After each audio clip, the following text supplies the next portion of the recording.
So hello everyone, আরও একটা video নিয়ে চলে আসলাম তোমাদের সামনে। সবাই কেমন আছো? আমরা তো সবাই ভালো আছি, তোমরাও আশা করছি অনেকে সুস্থ আছো।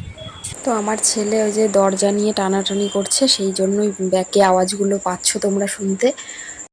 তো ভিডিওটা আপলোড করতে একটু দেরি হলো।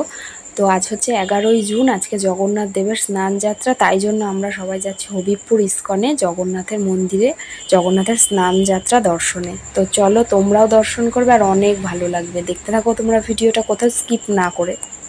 তো আমরা তো চলে এসেছি, দেখতেই পারছো। তো এটাই জগন্নাথের যে আসল মন্দিরটা, এখানেই পুজো হয়। কিন্তু যখন দোল পূর্ণিমা আসে, রাখি পূর্ণিমা আসে, তারপরে যে জগন্নাথের স্নান যাত্রা, তখন ঠাকুরকে এই মন্দিরের পেছন দিকে বড় মাঠ আছে, সেখানেও এরকম উঁচু মণ্ডপ মতো করা, সেখানে জগন্নাথের স্নান করানো হবে একটু বাদে। সেখানে যাচ্ছি, আগে ঢুকলাম সব, এখানে জগন্নাথকে একটু দর্শন করে নিই, তারপর যাব পেছন দিকে। তো আমরা মাত্র গিয়ে বসেছি, আর তখনই কিন্তু একদম শুরু হয়ে গেল স্নান যাত্রা। একদম শুরুর থেকে দেখেছি, কিন্তু একদম যে শুরু হয়ে গেছে মাঝের থেকে না, তখনই মানে গোছগাছ হয়ে গেছিলো। স্নান যাত্রা একদম ফার্স্ট শুরু করলো। তো এখানে একটা জিনিস ভালো লাগলো, এত ভক্তবৃন্দ ছিল বলবো, অনেক অনেক লোক। তো এত লোককে আমি ভাবিনি, সবাইকে জগন্নাথকে স্নান করাতে দিয়েছে। মানে লাইন দিয়ে সবাইকে দাঁড় করিয়ে সবাই জগন্নাথের মাথায় কিন্তু জল দিয়েছে, সবাই স্নান করিয়েছে, কেউ বাদ যায়নি। এটা চলেছিল প্রায় 2টো-2:30টা পর্যন্ত। আরও লোক থাকলেও ততক্ষণ পর্যন্তও চালু থাকতো, বলেছিল ওরা যে এটা বন্ধ হবে না, যত ভক্ত থাকবে সবাই জল ঢালবে। তাতে বিকেল হয়ে গেলেও হয়তো হতো, কিন্তু 2টো-2:30টার মধ্যে কমপ্লিট হয়ে গেছিলো, সবাই জল ঢেলেছে লাইন দিয়ে, প্রচুর লাইন পড়েছিল, অনেক অনেক। আর দেখাবো তোমাদের, অনেক ভিড়। আর এত রোদের মধ্যে এখানে দাঁড়াতে পারছি না, পা মানে পুড়ে যাচ্ছে, কারণ জুতো একটা দিকে খুলে রেখে দিতে হয়। তো খুলে একটু ওই সামনেটা একটু দাঁড়িয়েছিলাম, একদম মানে পা পুড়ে যাচ্ছে, এত রোদ উঠেছিল। তবে না, মানে আশ্চর্য এটাই, ভগবান যে আছে তার প্রমাণ। কারণ জগন্নাথকে যখন স্নান করিয়ে দেওয়া হলো, মানে ঠিক স্নান হচ্ছে মাঝামাঝি, তখন থেকেই কিন্তু একদম রোদ টোদ চলে গিয়ে হাওয়া, ওয়েদারটা পুরো মানে মেঘলা হয়ে গেল। আর তখন মানে এত ভালো লাগছিল, ভাবছিলাম যে ভগবান সত্যি আছে, তার উপস্থিতিটা, যে স্নান হলো তারপর থেকেই ঠান্ডা হয়ে গেল ওয়েদারটা। তো তোমরা যারা যারা আসতে চাও এখানে, তো আসতেই পারো। তো আমার যারা ভিডিও দেখো তারা হয়তো জানো, এটা কিন্তু প্রথমবার না দ্বিতীয়বার এই মন্দিরে আসলাম। এর আগে একবার এসেছি, আর এটা দ্বিতীয়বার আসলাম। এর আগের বার যখন এসেছিলাম রাখি পূর্ণিমাতে, তো আনফর্চুনেটলি আবার এটা স্নান যাত্রায় চলে আসলাম। মানে এক একটা উপলক্ষ থাকছে, তখনই চলে আসা হচ্ছে। আমরা কিন্তু মানে এগুলো ভেবে আসছি না, মানে এই দিনটাই আসা এখানে টাইম হচ্ছে আর কি। তো দাদারও ছুটি থাকছে, তো তখন আসাটা হচ্ছে এই সময়গুলোতেই। এমন না যে আমরা প্ল্যান করেছি এই দিনই যাব। তো আসা হয়ে গেল এই দুবারই এরকম উপলক্ষগুলো দিনেই।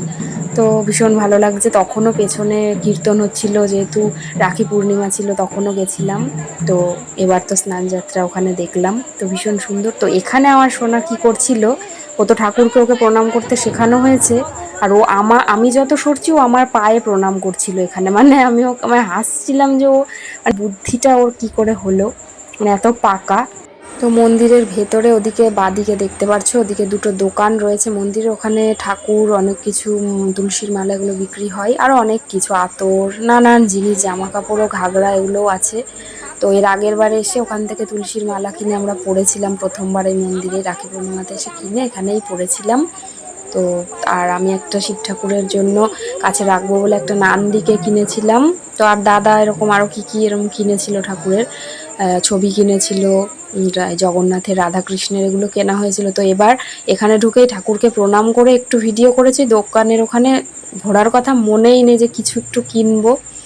তো ওই যে পেছনে যে স্নান যাত্রা শুরু হয়ে যাবে বলে আমরা পেছনে চলে গেছি। তো ওখানে একদম দুপুর অবধি সময় কাটিয়ে আসার পরে আর দোকানে যে কিছু দেখবো সেটা মনেই নেই, কারণ সোনা একটু ঘুমিয়ে পড়েছিল। তারপর উঠে ওর একটু অনেকটা বেলা হয়ে গেছে, খিদে পেয়ে গেছে, তাই জন্য আমরা যে হোটেল টোটেল কোথায় চেনাশোনা নেই, তো যাই হোক একটা হোটেলে গেছিলাম।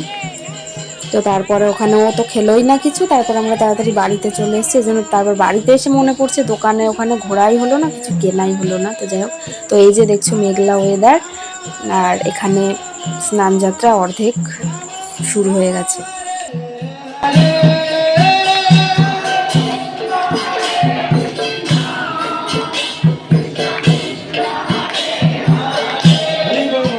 জয় জগন্নাথ সচির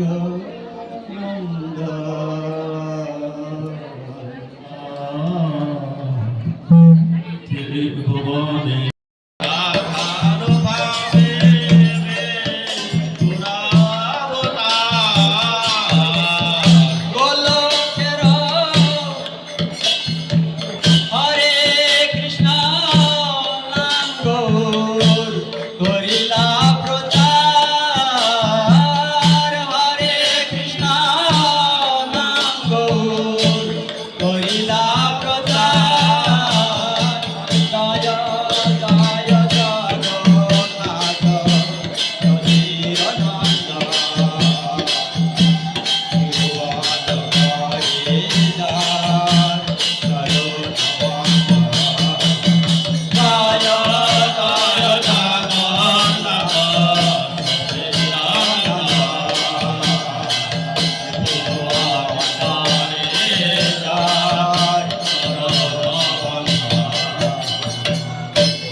আগে কীর্তন আগে পরে জল ঢালবে।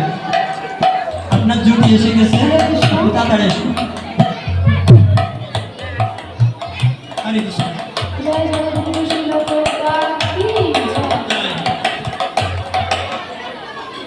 তাড়াতাড়ি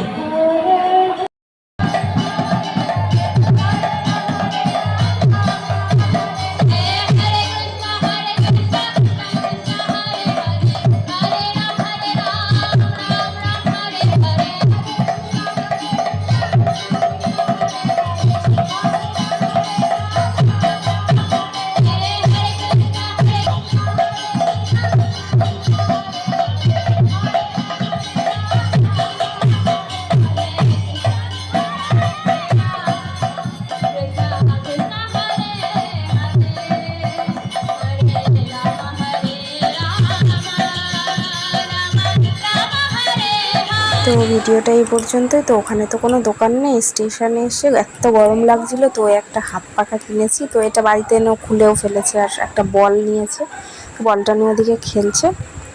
তো যাই হোক, ভালো লাগলে একটা লাইক কমেন্ট শেয়ার করে দেবে, আর যারা নতুন ভিউয়ার্স সাবস্ক্রাইব করে দিও চ্যানেলটা। সবাই পাশে থেকে দেখাবে নেক্সট ব্লগে। টাটা।